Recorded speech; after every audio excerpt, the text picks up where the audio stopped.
তারা তো পরিকল্পনা করেছে, তারা ওয়েস্ট বেঙ্গলে মুর্শিদাবাদ ছাড়েন, আমি তো দায়িত্ব নেব যে মুর্শিদাবাদে গৌরী শঙ্কর 25,000 ভোটে হারছে এবং ডিটেনশন ক্যাম্প করবে বলে।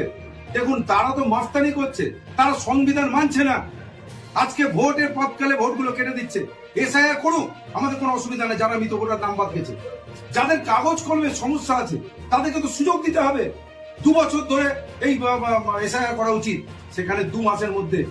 আপনি বলুন না যে যারা বিএলওরা মারা গেছে, তারা কি শুধু মুসলিম মারা গেছে?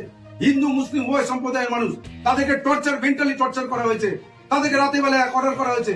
মহিলাদেরকে, যে মহিলার 2টো বাচ্চা আছে, তাকে বলছে সকাল থেকে রাত পর্যন্ত তাকে বিএলওর কাজ করতে হবে।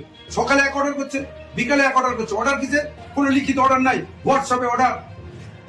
গোটা ভারতবর্ষ সংবিধান ভেঙে চুড়ে তছনছ করে দিয়েছে। তারা রীতিমতো দাদাগিরি মস্তানি চালাচ্ছে। এই মতো অবস্থায় বাংলায় দিশা দেখাতে পারে ভারতবর্ষকে।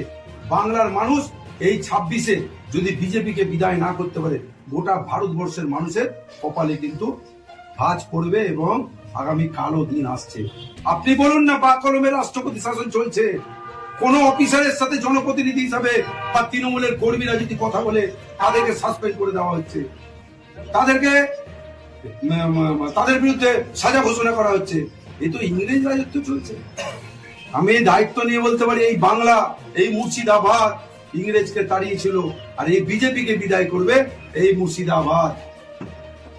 আমরা আস্থা রাখতে পারি নবাব সিরাজদৌল্লার উপরে।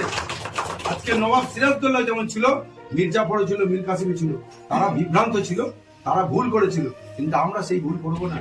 আমরা হিন্দু সম্প্রদায়ের মানুষ, মুসলিম সম্প্রদায়ের মানুষ, জন্মের পর থেকে আমরা রাজনীতি শিখিনি। কিন্তু বিজেপি যে জায়গায় রাজনীতি নিয়ে যাচ্ছে, ধর্মীয় সুশ্রুতি। দেখুন, ধর্ম মন্দিরে হবে, মসজিদে হবে, ধর্ম রাজনীতিতে চলে আসছে। এই সুশ্রুতি দিয়ে মানুষের মাথা খেয়ে নিচ্ছে। করজোড়ে আবেদন করব হিন্দু ভাইদের, আপনার পরিবার আমারই পরিবার, আমার পরিবার আপনার পরিবার। আমার গায়ে যদি আঁচ লাগে যেমন ব্যথা লাগবে, আমার মুসলিম ভাইয়ের গায়েও আঁচ লাগলে কিন্তু আমার ব্যথা লাগবে। আমরা সকলেই ভারতবর্ষের নাগরিক। আমার নামটা বাদ গেছে বলে হিন্দু বলে কোনো মুসলিম সম্প্রদায় বা বিজেপি খুব মিচকি মিচকি হাসছেন। আগুনে হাত দিলে কিন্তু আগুন কিন্তু কোনো ধর্ম চেনে না, কোনো ব্যক্তি চেনে না। আগুন যখন লাগে সর্বঘরে, কিন্তু তখন চাঁদ ধর্ম বিশ্লেষণ হয় না।